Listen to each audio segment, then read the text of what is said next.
Hello, and thank you all so much for joining us for another episode of the Professional Pricing Society podcast.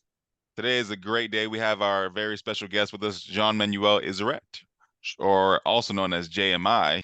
He is going to be speaking with us today about his latest book called Game Changer. He also is going to be joining us in Atlanta this upcoming October, October 10th through the 13th to be specific, for our fall conference. And he's going to be leading a very powerful conversation and discussion. He's actually going to be one of our keynote speakers, so we're very excited to have him with us today. JMI is a global leader of Boston Consulting Group's marketing, sales, and pricing practice. Jean-Manuel Izaret, how are you doing today? Very good. Very good, Terrence. Nice to be here. Good, good. Glad to have you. And before we get into the meat and potatoes of this discussion, and if you don't mind informing me as well as the listeners, how did you first get involved in pricing? This is an excellent question. It's a bit of an origin story. My first job, I worked at Shell, and I started in refinery as an engineer, but very quickly I was more interested into commercial operations. And so I moved to a sales job, managing a set of regions of service stations. And, Nice. and part of the job was to set the prices every morning for each of these service stations. And that was very instructive because every station is in a different place, in a different corner. You don't have the same competition, and therefore you need to really be keen on, okay, what type of customers do I have? What type of road am I on? Who are the competitors? How are they pricing? And every morning you make a lot of pricing decisions, which means you could learn within a year with experiments with 50 stations. There's a lot you can learn. And then I went to the headquarters and had a more bigger role across all of France, when I played a role in the pricing of all the service stations and on promotions and products. And so that was a real discovery about how you could play with pricing. And given how elasticities are different in every different place, you can make a lot more money than if you don't de-average your pricing strategy. That's a great learning ground. Yeah, for sure. It sounds like a great foundation from a pricing background. Now, and that plays a large role into this book called Game Changer. There are a lot of pricing books out there at the moment. What inspired you to write this one? Continuing on the story a little bit to explain why I wrote this book. After Shell, I joined BCG, and I started to do pricing at BCG. And at the time, I read all of the early seminal books on pricing, the strategy and tactics of pricing, the Pricing Profitably by Kent Monroe, and many others. And they were great, fantastic books. But over the years, we've all developed new strategies. We've understood how pricing has been evolving in different markets in different ways. Many new concepts have been introduced. And all of the new books that have been published tended to pick a topic, and let's say value-based, and you have a number of books on value-based pricing, and you have books on contextual pricing, and you have books on different aspects of pricing. And I thought, with all the evolution that we have seen, that it was time to clean up a little bit the complexity of all the concepts that we have, and come back to the fundamentals and think about pricing strategy and lay out a set of approaches that are relatively simple and help the reader and help pricing people that are new to the pricing topic, sift through the different strategies to pick which one is really relevant for them. And so that book is a way to go back at the theory. I call it sometimes the unified theory of pricing, but it's also a way, therefore, for people to pick up which part of pricing they should be using in which circumstance, and what is going to be the best fit for them in their business. Okay. Wow, sounds good. So it sounds like this is almost a situational aspect. If I'm new to pricing and I want to pick up this book, I can actually, learn more about not just one, I guess, aspect of pricing, but multiple. Now, That's right. It says it in the title of the book, Game Changer. But why do you think the approach you're proposing is such a game changer in pricing today? Oh, thank you. That's an excellent question. It's actually a game changer in two ways. First, in order to develop this unified theory of pricing, we try to simplify it, and we're saying there are 7 different pricing games. and companies can choose which game they want to play. In that sense, it's literally a game changer. You could change your game. Gotcha. And so you have a cost plus game, you have a value-based game, you have a customized game. And so I could discuss a little bit more what these games are, but essentially companies need to choose which game they want to play. And therefore it's a book about changing the game. And very often you see industries evolve in ways where the game changes over time. Take retail, for example. Other retailers started 100 plus years ago by just adding a fixed markup. They were taking their cost and pricing it up by a small margin, and that was it. And then they all discovered elasticity. And so these are two different games. The cost plus game and the elasticity game are two different games, and they change from one to the next. Today, retailers are more sophisticated. Some of them price dynamically, changing prices much more regularly than they used to be, especially e-tailers and on e-commerce. That's another change of game. And so each time an industry evolves, it tends to change its pricing game. And it's really helpful for people that are in a particular game to change, to understand how they could change the game going forward for the benefit of their company and sometimes for the benefits of the entire market. So that's the first aspect about why this book is a game changer. It helps you change the game. But the second aspect of this is a book about pricing strategy. Sure. And what I mean by pricing strategy is we're trying to help people go beyond the numbers. Very often people see pricing as a tactical numbers exercise. I'm just going to determine what the price. The reality is before you have you make the decision of determining what price you're going to charge, there's a lot of decisions that you have to make before that. You decide what unit are you pricing the offer that you have. What is the offer itself? What are the choices you give to customers? What is the pricing model? Are you offering a subscription, or are you offering a one-time purchase? There's all sorts of decisions that are made before you decide on the number. And when you go to this level of strategic pricing, you get to a different understanding of where your market is, and you can have even more impact than just by moving the numbers up or down. And that, in that sense, that's a game changer, because you can get more impact for longer periods of time. Wow. So there's several concepts in this book that we can learn a lot from, a lot of different insights in this book. And there's a lot of different thoughts that goes into what a game changer is, the different types of games pricers can play, essentially. One of the things you mentioned is how companies should leave money on the table. If you don't mind kind of expounding on that for us, what do you mean by companies should leave money on the table? So there's also a few parts of this book that are a bit provocative.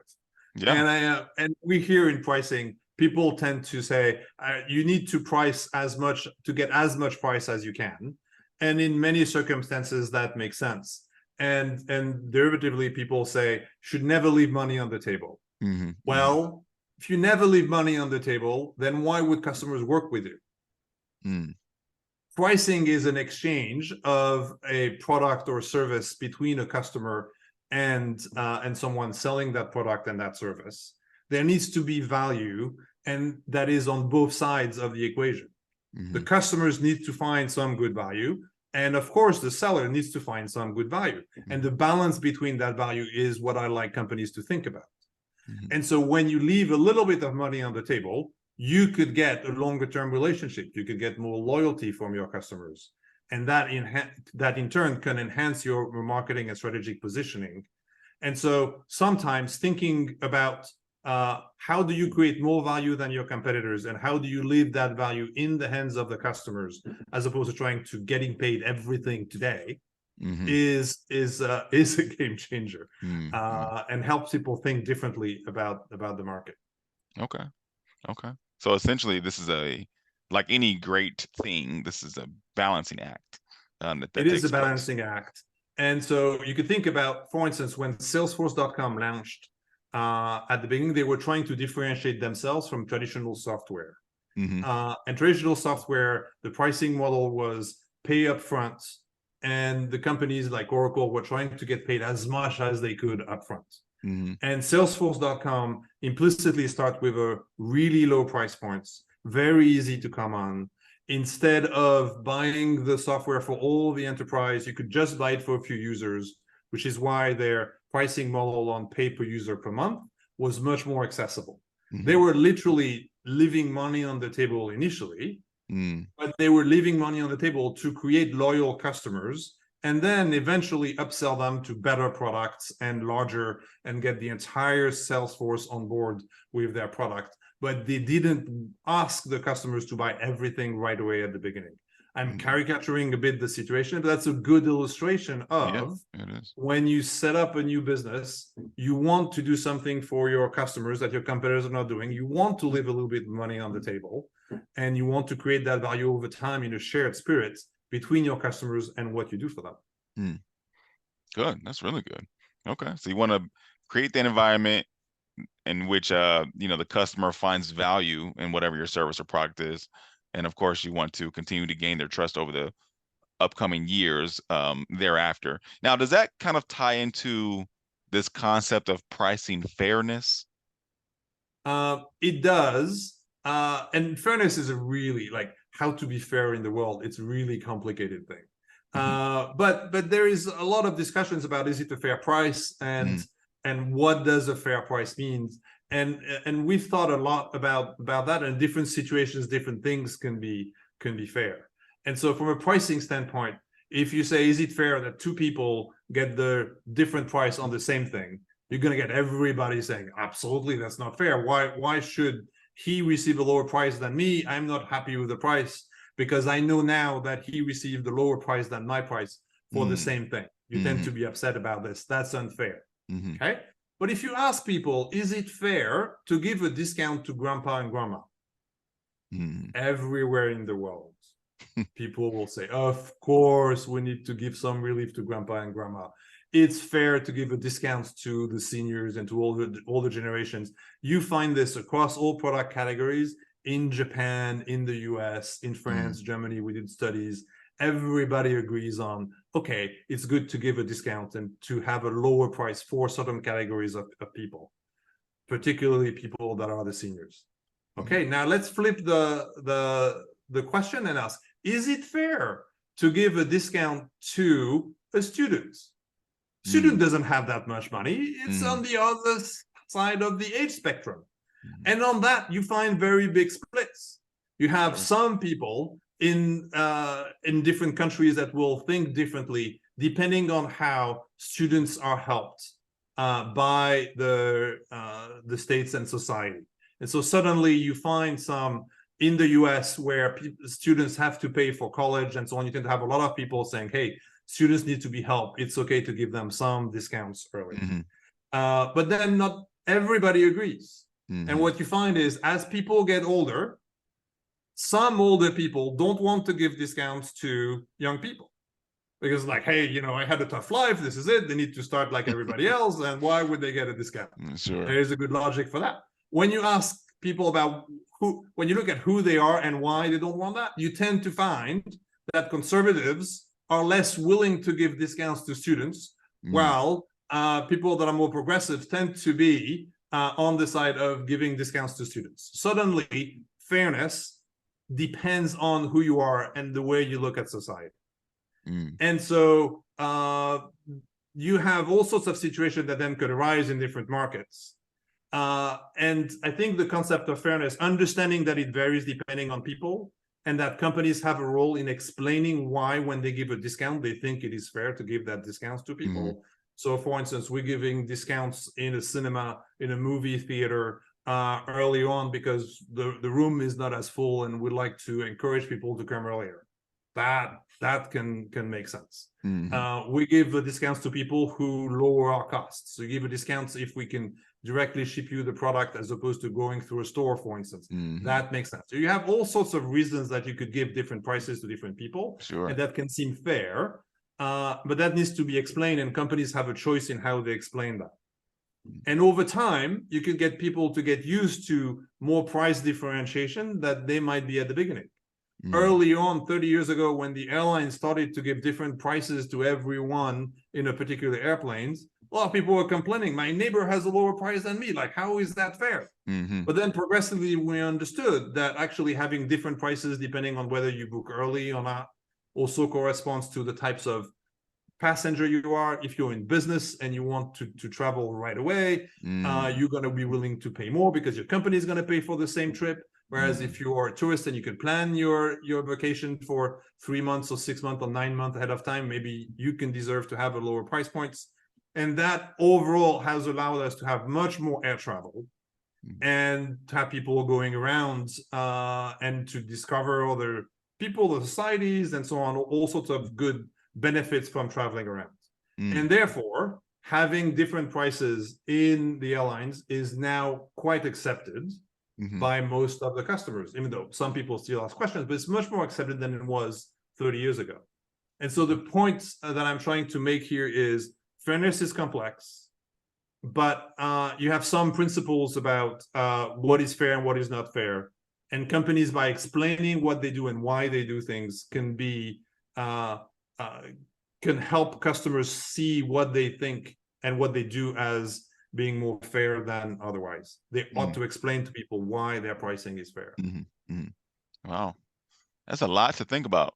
But it's actually kind of simple, but the concept of fairness when it comes to a business standpoint does sound like it can be a complex phenomenon. Yes. I mean, you have some certain companies that have reward systems, and if you purchase a certain number of products, you could get a discount on the next product or whatever the case is, something similar to that. That's exactly that. That very often, one important thing, point about fairness is procedural fairness. Is the process by which things were decided that some people would treat differently, was that process a fair process?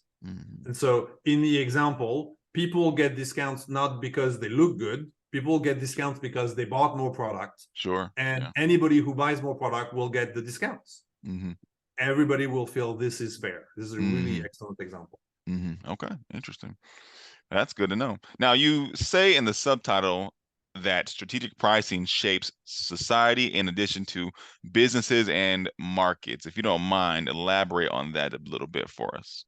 Yes, so we all know, we've all been in the world of pricing, and we all know that a good pricing strategy can shape the business and can shape a market. I gave the example of Salesforce.com that invented software as a service by changing the pricing model to a price per user per month as opposed to upfront and perpetual licenses. But very often the structure of pricing can also shape society in a broader way, and in a way that we forget because it's always been this way and we don't really realize it. These are decisions about the pricing structure and not just the price points. Let me take an example. Think about tipping. In the US, we all know that tips tend to be higher than they are in Europe. And there are some cultures where there's no tipping at all. So how much you tip is a choice that not only you make as an individual, but also you make as a society. Do you know when the US starting tipping differently than Europe and having tips be a bigger part of the income of all the service workers versus when it was in Europe? In Europe, for instance, people tipping, the word for tipping is pourboire. It just says it's for you to drink on the Friday evening.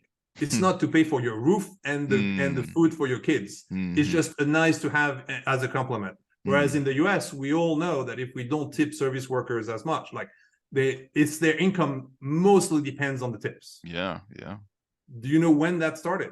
I have no idea when that started. Okay. You might guess it started maybe 50 years ago, maybe 100 years ago. Well, it happened to date from the days just after the Civil War. Wow. And with the abolition of slavery, to make things pretty simple, a set of companies still didn't want to pay a number of service people. And they basically decided to say, oh, what if we let the customers pay for the service people? That'd be great.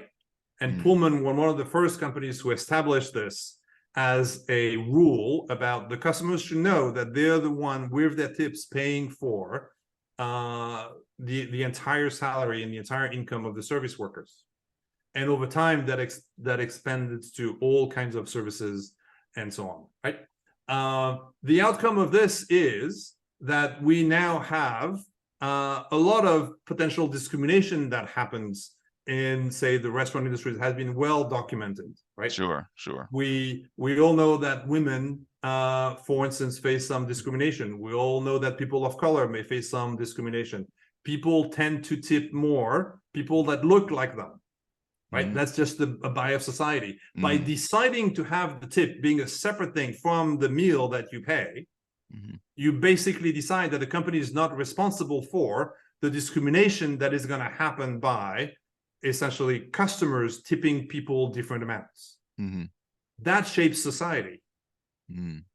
And that's a shape of society that we still have 150 years later is still happening, and is still shaping how the outcome is working out.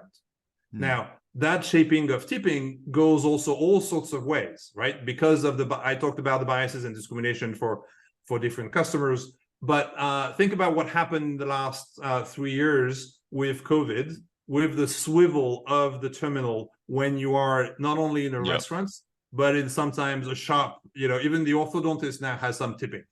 Okay. Wow. And that could be surprising. And you see the screen in front of you is giving you a choice about how much you tip, and all people behind you in the line are going to be able to see it too.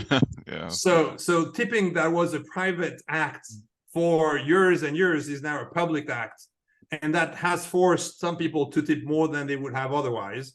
And then you have some backlash against that, but then many companies have benefited from it and actually get more tips because we've all wanted to tip people more during COVID, because we wanted all the businesses to survive, right?